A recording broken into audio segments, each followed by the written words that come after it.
Once upon a time, a town mouse from the city went to visit his friend, the country mouse, that lived in a neighboring village.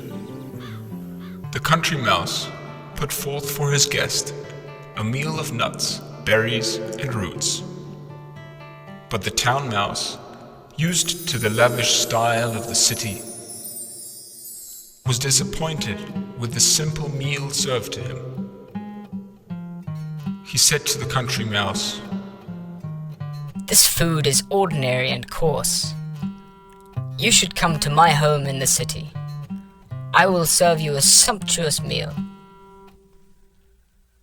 The country mouse was further intrigued by the town mouse's description of the city. There is so much fun and excitement in the city.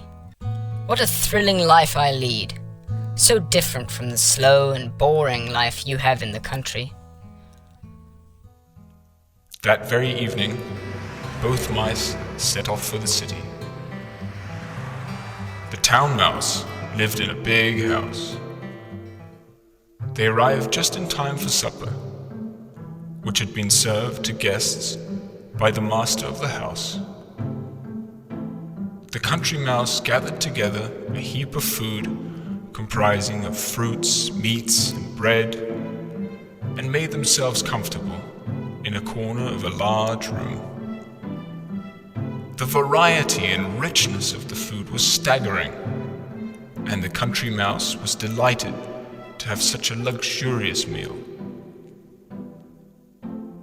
Suddenly, the room door creaked open, and a servant walked in.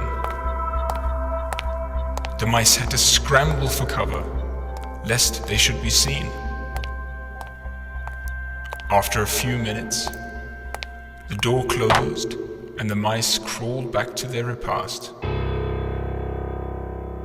The door opened a second time, and the two uninvited guests were again required to hide. Their hearts beating fast, they returned to their hiding place once the door had closed.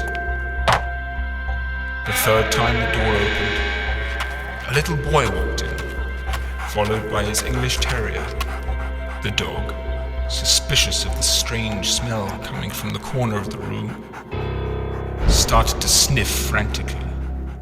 The town mouse, alerted by the danger, ran to a hole that he had made in the wall anticipating such danger. The poor country mouse, however, had no place to hide, and ran from one corner to another, from under one sofa to another, looking for cover from the dog. Finally he waited, terrified and trembling in a corner under a table where he knew the dog could not reach.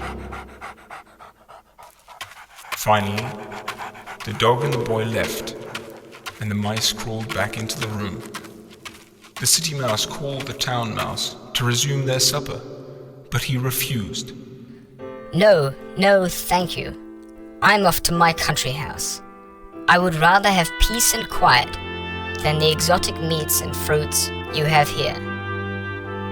I am happy in my country home. And with that, the country mouse scurried off, back to his boring but simple and happy home.